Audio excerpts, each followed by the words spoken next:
트럼프가 한미 정상회담을 서두르게 된 사연, 이재명과의 만남을 서두르는 트럼프, 한미가 정상회담 날짜를 25일로 정리했다고 합니다. 이는 미국 동부시각 7월 30일 도널드 트럼프 대통령이 한국 측 관세협상단과의 면담 후 자신의 소셜미디어에 이준에 이재명 대통령이 백악관을 방문해 한미 정상회담을 할 것이라고 밝힌 데 따른 것입니다. 아무래도 일정을 조율하다 보니 2주 안에 회담을 잡지 못한 모양입니다. 그런데 애초에 트럼프는 한국 측 협상단에게 다음 주에 만날까? 라고 얘기했다고 합니다. 그걸 마코 루비오 미국 국무부 장관이 이재명 대통령 일정도 있으니 조율해야 한다는 식으로 설득해서 트럼프가 2주일이라고 쓴 겁니다. 그 자리에 있었던 김정관 산업통상자원부 장관은 트럼프 대통령이 이재명 대통령을 굉장히 만나고 싶어 하는 것 같았다라고 설명했습니다. 트럼프의 의중은 새 대통령의 대선 승리를 축하한다라는 문구에도 들어가 있습니다. 보통 한국 대선이 끝나면 곧바로 축하 전화를 하는 것과 달리 이재명이 당선됐을 때는 트럼프가 아무런 연락을 안 했습니다. 심지어 백악관은 중국의 간섭과 영향력 행사를 우려하고 반대한다라고 해 마치 극우 내란 세력이 주장하는 중국의 선거 개입설을 두둔하는 듯한 발언을 했습니다. 이 때문에 윤어게인 같은 극우 내란 세력이 미국도 우리 편이다라며 부정선거론을 더 열심히 퍼뜨릴 수 있었습니다. 이번에 트럼프가 공식적으로 이재명의 당선을 축하한 건 일종의 선물이나 다름없습니다. 트럼프는 한국 측 협상단에게 보통 대통령이나 총리가 아니면 직접 협상하지 않는데 강요급 협상단을 직접 협상한 건 한국을 존경하고 중시한다는 걸 보여주는 것이라고 말했습니다. 다른 나라 대통령을 불러다가 기자들 앞에서 망신 주는 걸 즐기는 트럼프가 한국에는 꽤나 신경을 쓰는 모양새였습니다. 트럼프가 왜 이랬을까요? 한국이 너무 많이 퍼주기를 해서 고마운 나머지 그랬을까요? 그런데 퍼준 게 고마웠다면 일본 대만에는 더 극진히 대우해야 했습니다. 트럼프는 그런 걸로 감사를 표하는 인간이 아닙니다. 상대가 하나를 내주면 10개를 더 빼앗는 게 트럼프입니다. 장사꾼, 사기꾼 기질이 다분한 트럼프는 뭔가 이재명 정부의 절실히 원하는 게 있었기 때문에 저런 이례적인 표현을 했을 것입니다. 국민 주권의 힘. 원래 미국은 이재명 집권을 방해했습니다. 지난해 12월 23일 미국 의회조사국 CRS는 한국 정치 상황을 담은 보고서를 통해 윤석열의 친미 친일, 반중 반북 정책에 맞서는 반미 반일, 친중 친북 인사로 이재명을 규정했습니다. 또한 이재명이 여러 재판을 받고 있다며 범죄인 취급하면서 윤석열 탄핵 헌재 판결 시기와 이재명 재판 시기에 따라 이재명이 대선에 출마하지 못할 수 있다고 지적했습니다. 이건 이재명 재판이 끝날 때까지 윤석열 탄핵 심판을 늦추라는 지침이나 다름없었습니다. 또 2월 초에는 조셉윤 주한미 대사대리로 추정되는 인물이 박선원 민주당 의원에게 윤석열 파면이 조기에 인용되면 국힘당이 불리하다. 3월 26일 이재명 2심 선고일에 맞춰서 헌법재판소 판결이 나올 가능성이 크다. 2심 재판부가 이재명 형량을 깎지 않을 것 같다. 이재명, 윤석열 다 나가야 한다는 분위기를 조장할 것이라는 등의 이야기를 했습니다. 그리고 실제로 이 내용대로 상황이 흘러갔습니다. 이는 미국이 한국의 사법부, 헌재까지도 조종하며 내정 간섭을 하고 있음을 보여줍니다. 5월 15일 미국 상원 외교위원회 인사청문회에 출석한 마이클 디손버 국무부 동아태 차관보 지명자는 동맹국과 동반자 국가들의 대만에 대한 지원을 장려해야 한다라고 말했습니다. 동아태 차관보가 담당하는 지역을 따져보면 여기서 말하는 동맹국은 한국과 일본을 뜻합니다. 즉, 대만 전쟁 발발 시 한국군도 미군과 함께 대만을 지원해야 한다는 것입니다. 이는 대만 전쟁이 발발해도 중립을 지켜야 한다고 주장하는 이재명을 저격하는 발언입니다. 같은 날 제이비 어브런슨 주한미군 사령관은 대한민국 새 지도자는 6월 4일부터 일종의 동맹이 기로에 있다는 사실을 받아들여야 할 것이라고 발언해 노골적으로 대선에 개입했습니다. 여기서 말하는 일종의 동맹은 한미일 삼각동맹을 뜻합니다.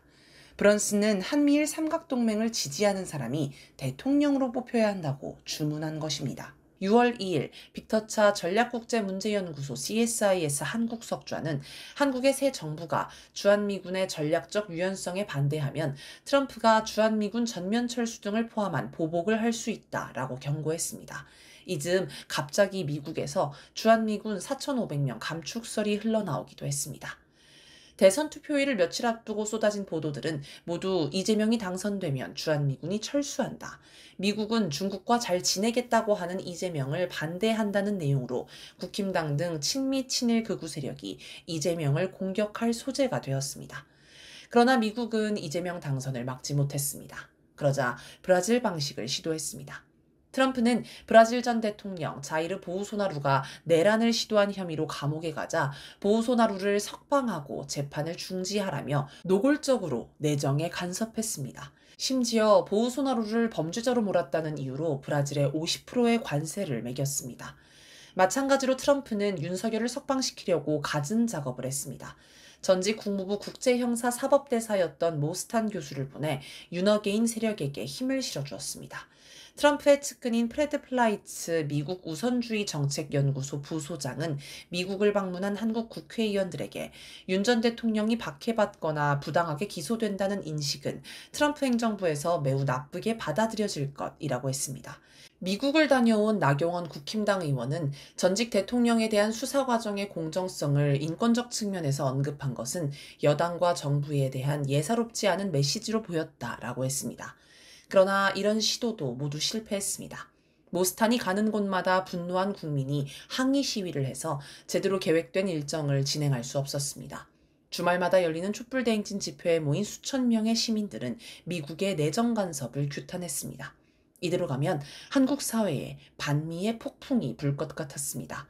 이런 민심을 읽었는지 박상혁 민주당 수석대변인은 플라이츠를 향해 윤석열은 내란의 죄에 맞게 사형 또는 무기징역으로 평생 감옥에서 살게 될 것이라고 반박했습니다. 국민 주권의 힘을 본 미국은 일단 꼬리를 내렸습니다. 미국 국무부는 뜬금없이 전 세계 외교관에게 외국 선거의 공정성을 언급하지 말라는 지침을 내렸습니다. 더 밀어붙이면 정말 폭발할 것 같았을 것입니다. 이런 과정을 거친 후에야 트럼프가 이재명의 당선을 축하하고 한미 정상회담을 서두르는 장면이 나왔습니다. 국민 주권의 힘으로 이룬 성과입니다. 북중러의 공세. 하지만 국민 주권의 힘만으로 트럼프가 움직였다고 하기에는 이해가 안 가는 부분도 있습니다.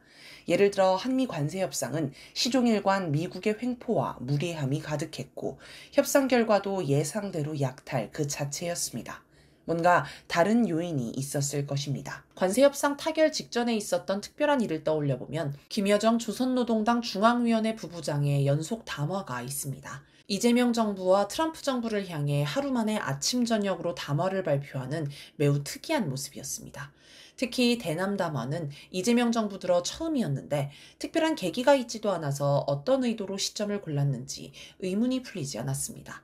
일단 아침에 나온 대남 담화는 이재명 정부가 아무리 남북관계를 진전시키려는 움직임을 보인다 해도 결국 한미연합훈련 같은 적대 행위를 멈추지 못할 것이 분명하니 대화할 일은 없다는 냉정한 입장을 담고 있었습니다.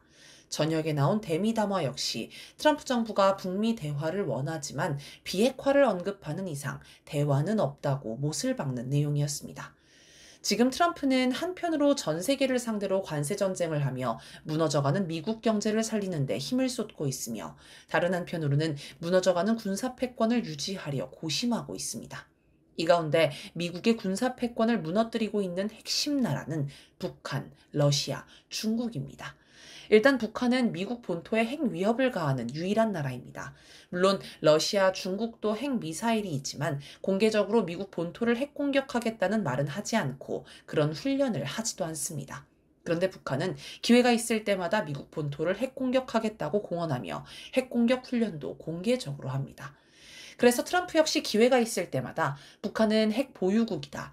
핵을 가진 나라와 잘 지내야 한다. 내가 집권했을 때 북한과 대화해서 핵 위협이 없었다라고 강조합니다.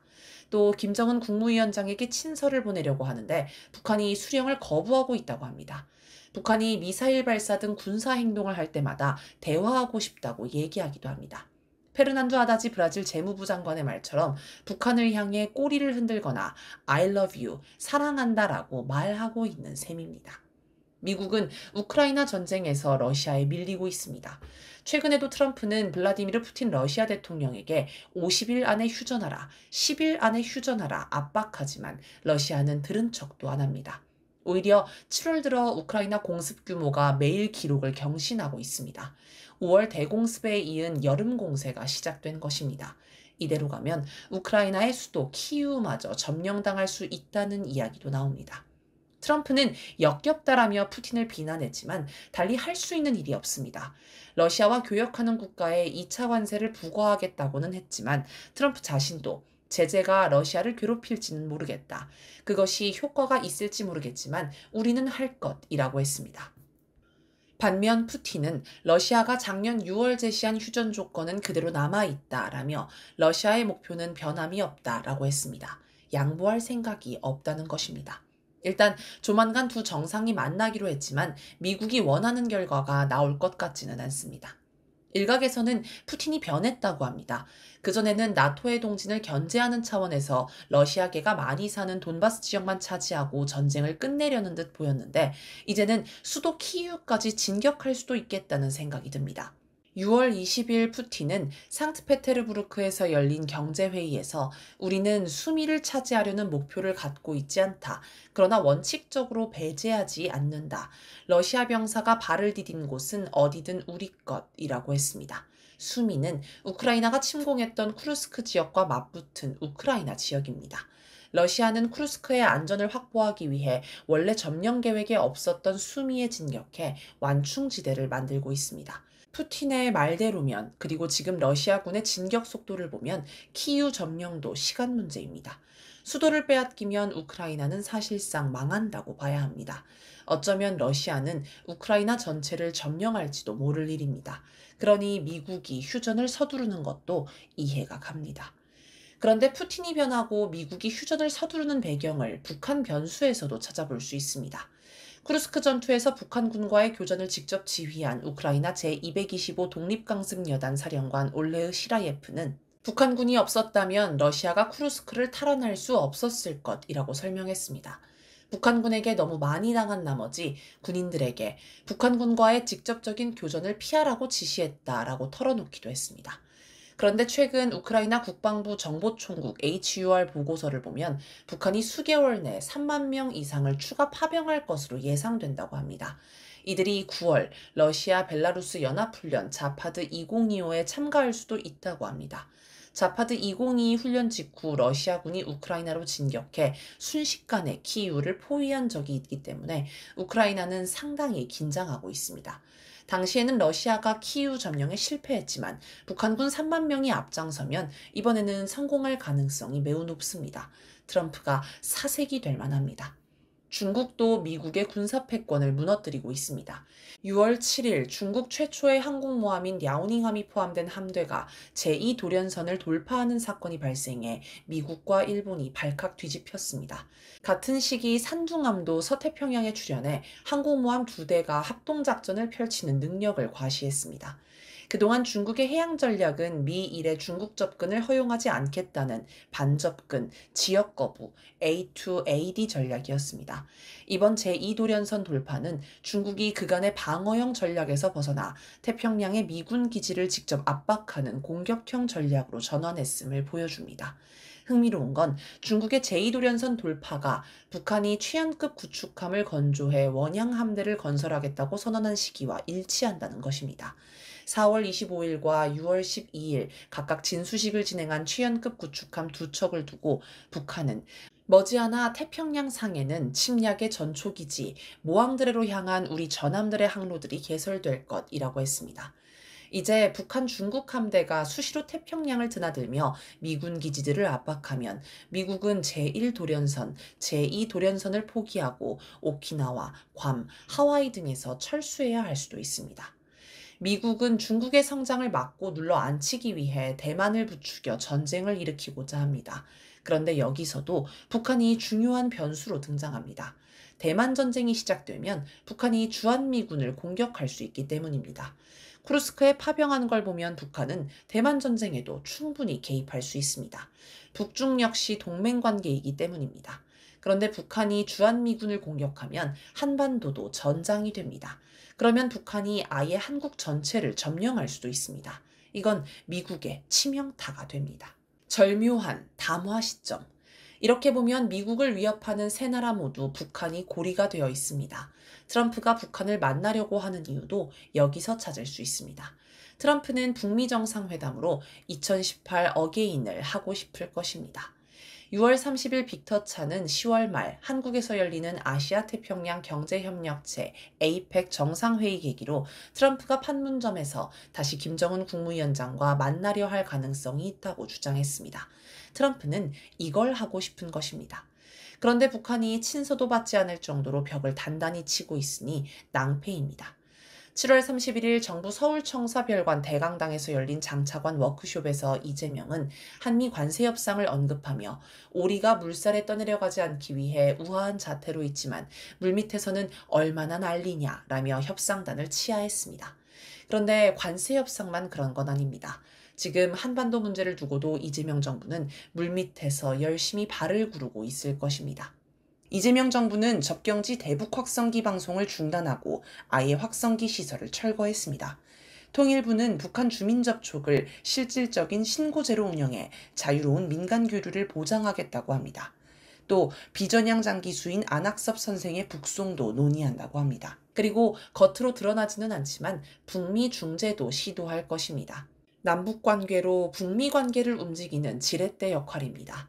2018년 문재인 정부가 했던 것처럼 말입니다.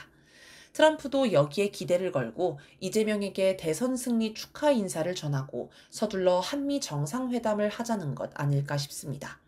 여기서 우리는 북한의 담화 시점을 심각하게 돌아봐야 합니다. 한국과 미국이 뭘 원하는지를 정확히 꿰뚫어 보면서 가장 절묘한 시점에 담화를 발표해 효과를 극대화했습니다. 관세 협상 마감 시한 직전에 북한이 담화를 발표하자 트럼프는 다시 대화 가능성이 열렸다고 생각하고 당장 한미 정상회담을 하자고 재촉했습니다. 북한이 우리 내부를 들여다보면서 영향을 끼치는 듯합니다. 트럼프가 한미 관세 협상에서 예기치 못한 발언을 한 건 우리 국민 주권의 힘과 북한의 담화가 영향을 미친 결과입니다. 이걸 이해하고 분석할 수 있어야 향후 대책도 나올 것입니다.